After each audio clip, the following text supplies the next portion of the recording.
Social mobility is most difficult and most essential for those who live at the bottom of the socioeconomic ladder.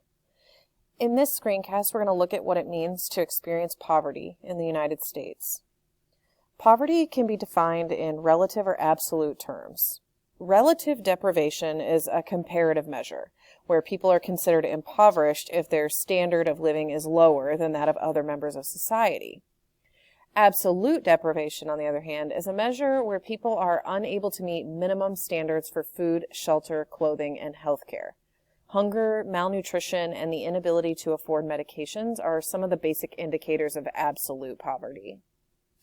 In the United States, the federal poverty line, which is an absolute measure that's calculated annually, indicates the total annual income below which a family would be impoverished. These figures come from either the poverty thresholds established by the Census Bureau or by the Department of Health and Human Services. In 2017, the poverty threshold was $24,600 for a family of 4, $20,420 for a family of 3, $16,240 for a family of 2, and $12,060 for an individual. In fact, families making much more than these amounts, although not officially qualifying as below the poverty line, might still be unable to afford some basic necessities. But just how many people do fall below the poverty line? The numbers are startling, given that we usually think of the United States as a wealthy nation. In 2016, 12.7% of the population, or 40.6 people, were considered to be living in poverty. During the past 40 years, the percentage of people living in poverty has fluctuated in the low teens, but it's never dipped below 10%. In fact, the number has occasionally risen to more than 15%, like it did in 2009 and 2011.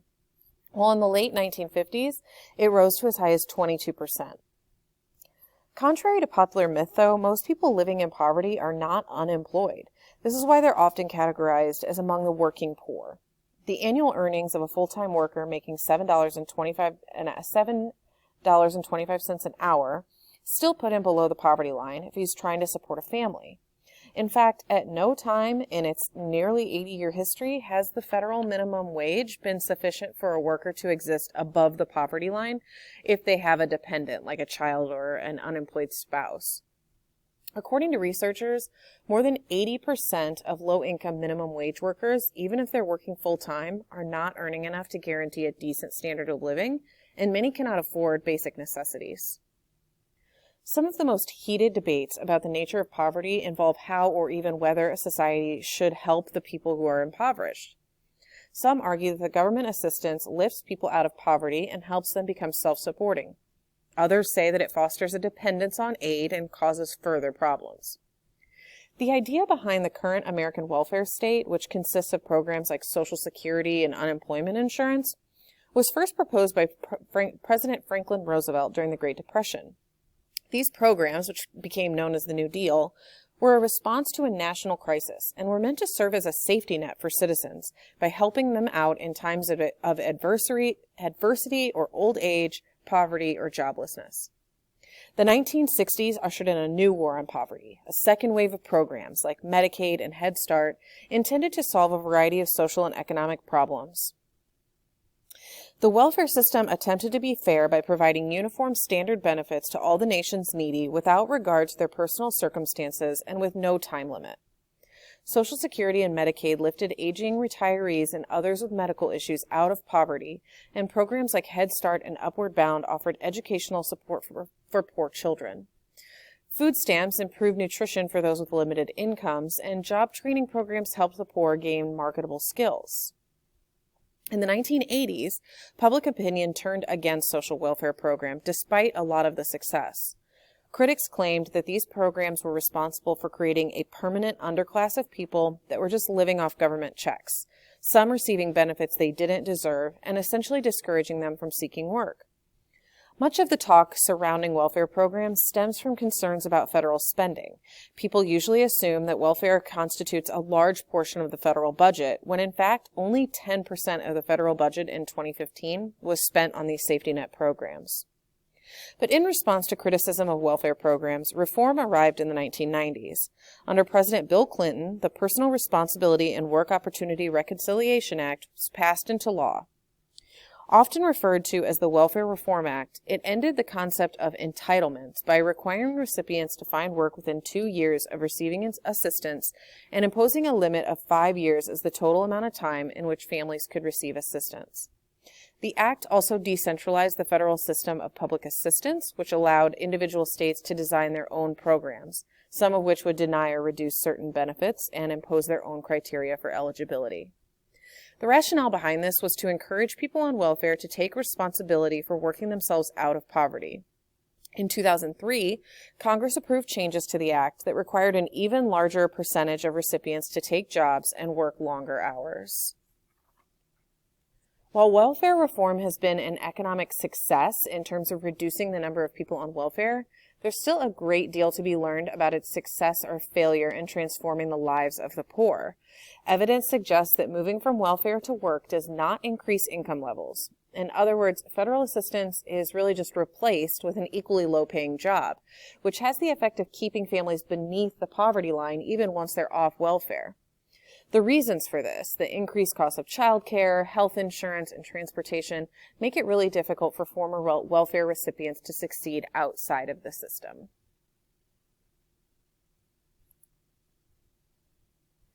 Some argue that what keeps people impoverished is not public policy, but rather the result of entrenched cultural attitudes. Oscar Lewis first promoted the idea of a culture of poverty after he studied poor Hispanics in Mexico and the United States. What Lewis suggested was that the poor, because they're excluded from the mainstream, developed a way of life that was quantitatively different from that of middle-class groups, and thus allowed them to cope with the dire circumstances of poverty.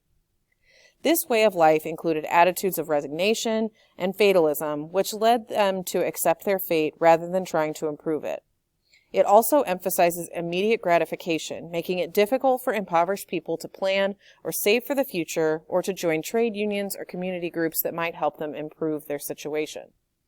Once such a culture is formed, Lewis argued, it takes on a life of its own and is passed on from parents to children, leaving them ill-equipped to change.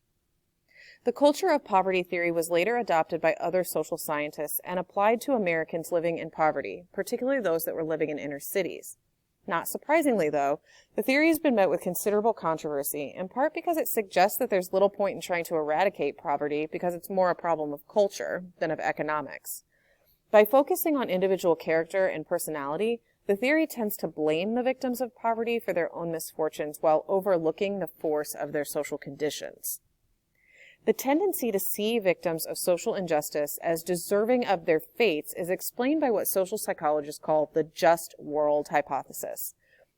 According to this argument, we have a strong need to believe that the world is orderly, predictable, and fair in order to achieve our goals in life. When we encounter a situation that contradicts this belief, we either act quickly to restore justice and order, or we persuade ourselves that no injustice has occurred.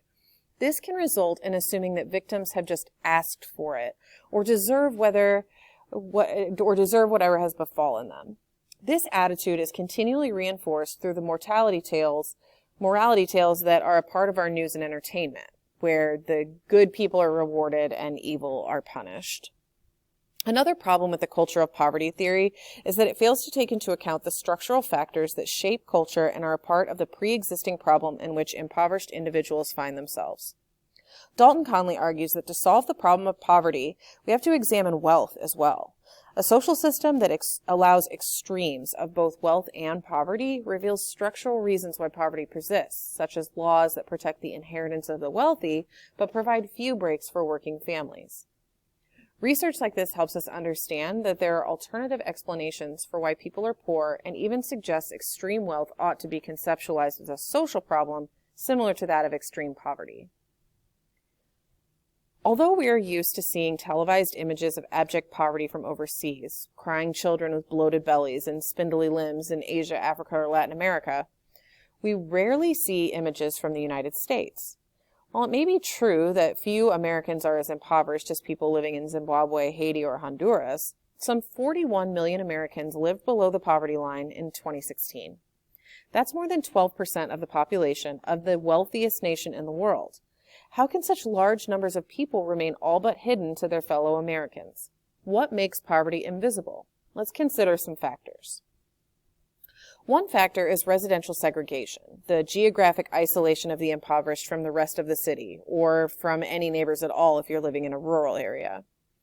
Such segregation often occurs along racial and socioeconomic lines that further exacerbates class divisions. In the phrase wrong side of the tracks used to describe poverty-stricken neighborhoods, there's usually a racial connotation as well, since railroad tracks traditionally served as boundaries that kept black neighborhoods separated from white ones in the 19th century. Residential segregation is accomplished most notably through public housing projects, which are typically high-density, low-income apartment complexes in urban areas that are funded and managed by the Department of Housing and Urban Development. Living in these apartment complexes, many of which are in high-crime neighborhoods and are poorly maintained, can be dangerous as well as unpleasant. But when housing authorities attempt to reintegrate low-income tenants into other parts of town, neighbors often complain that they don't want those people in their neighborhood. Residential segregation is also exacerbated by the practice of redlining, in which banks and mortgage lenders identify high-risk areas and either refuse mortgages to applicants from those neighborhoods or they offer loans at super high rates. Redlining keeps low-income people from acquiring real estate that might allow them to rise out of poverty and move to a more affluent neighborhood. Although redlining is technically illegal, there is evidence that it's still practiced today in banking, insurance, and other industries, and it disproportionately affects the poor and minorities. People living in poverty may also remain invisible to the larger society because of their lack of political power. Disenfranchisement is a correlate of poverty. The impoverished are less likely to vote or otherwise participate in political life. When everyday life is a struggle, it's difficult to muster the extra energy necessary to work for political change. The impoverished may also feel like the system has not served them. If the government ignores their interests, why bother to become involved? Because of their lack of involvement, the impoverished lack political clout and the resources that might make their plight a high-profile political priority. Politicians at the local and national levels have little motivation to address their needs because, as a constituency, they wield a lot less power than groups like senior citizens, soccer moms, or small business owners. But when the impoverished do organize politically, even their successes may not be well known. High-profile occasions, such as political conventions and major sporting events, put a media spotlight on the city streets. In a post-industrial economy, most people will have to demonstrate a certain level of computer proficiency in order to secure a job. One way or another, the majority of jobs in a contemporary society involve computers, so it's likely you'll have to know how to use certain programs to do your work, whatever it may be.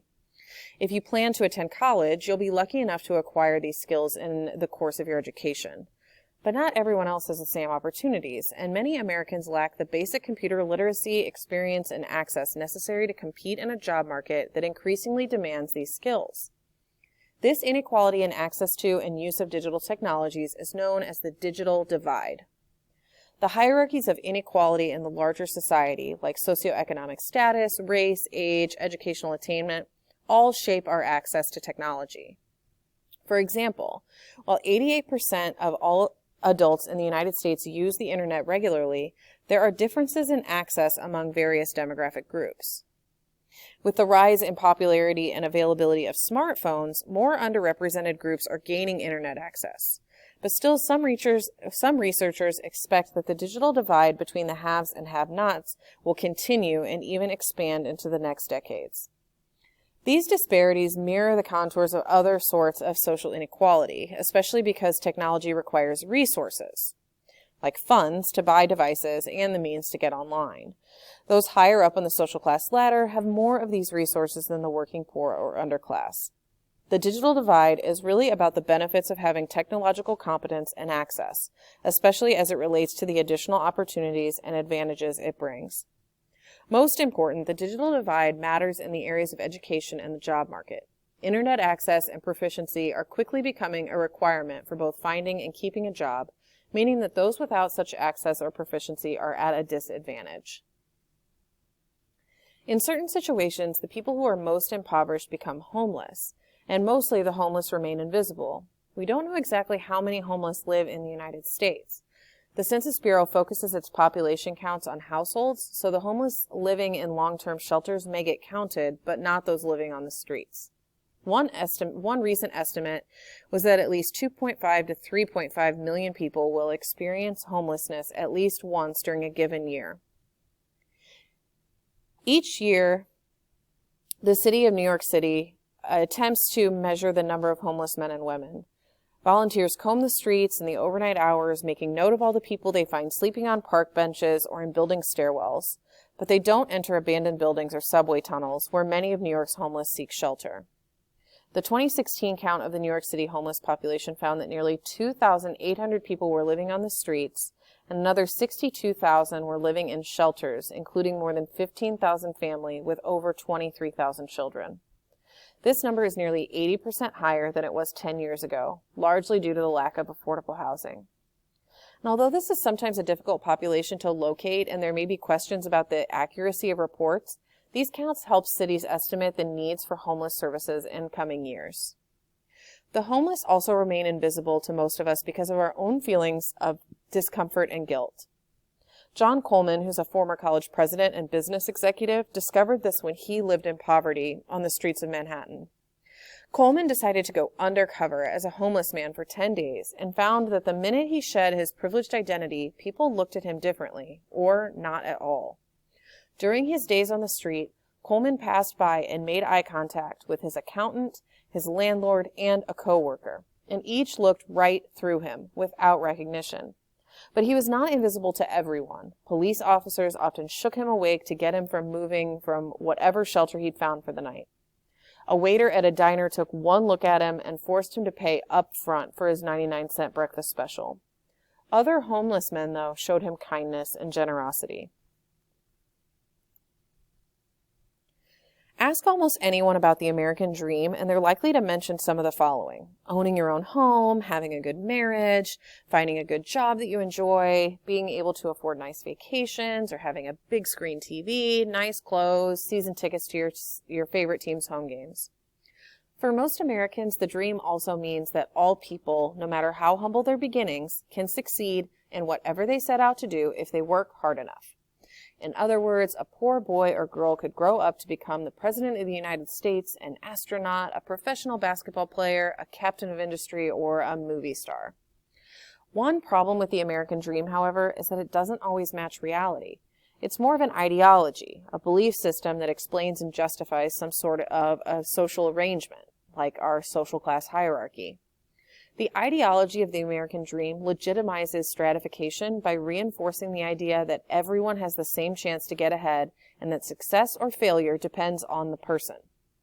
Inequality is presented as a system of incentives and rewards for achievement. If we can credit anyone who does succeed, then logically we must also blame anyone who fails. The well-socialized American buys into this belief system without recognizing its structural flaws. Nevertheless, it's not easy to dismiss the idea of the American dream, especially when there's so many high-profile examples. Though popular opinion and speech espouses the American dream ideology or that the United States is a meritocracy, sociologists find contrary evidence. In fact, no matter how hard they work, most people will make little movement at all. And the degree of mobility they do achieve can depend on their ethnicity, class status, or gender rather than merit. For example, whites are more likely to experience upward mobility than persons of color, and married women are more likely to experience upward mobility than non-married women. Immigrant persons of color are most likely to experience downward social mobility. It's also much harder for those who start at the bottom of the class ladder to rise up the ranks. Where you live matters as well. Those who live in the non-white portions of racially segregated areas have lower levels of upward mobility. But if you're from a low-income family who lives in a high-income county, your earning chances improve over those of similar families in low-income counties. Although the American dream tends to promote consumerism as a way to achieve the good life, the fact is that chasing after it has left us feeling less secure and satisfied, not to mention less wealthy than previous generations. Some would suggest that we've lost focus on the original meaning of the American dream, that our increasing obsession with the idea of more is better is leading to more debt, less free time, and greater discontent. In 2016, for households carrying credit card debt, the average amount was nearly $17,000. A recent Gallup poll reported that about half of Americans feel that they don't have enough time to do all the things they need to do in their everyday lives. This countervailing trend in American life, sometimes referred to as the simplicity movement, rejects rampant consumerism and seeks to reverse some of its consequences for the individual, for the society, and for the planet. This movement is a backlash against the traditional American dream, and it encourages people to downshift by working less, earning less, and spending less in order to put their lifestyles in sync with their more non-materialistic values. What does this mean in practice? Well, it could mean growing your own vegetables, or riding your bike to work, wearing secondhand clothes, spending more time with friends and family, and much less time commuting, shopping, or watching TV.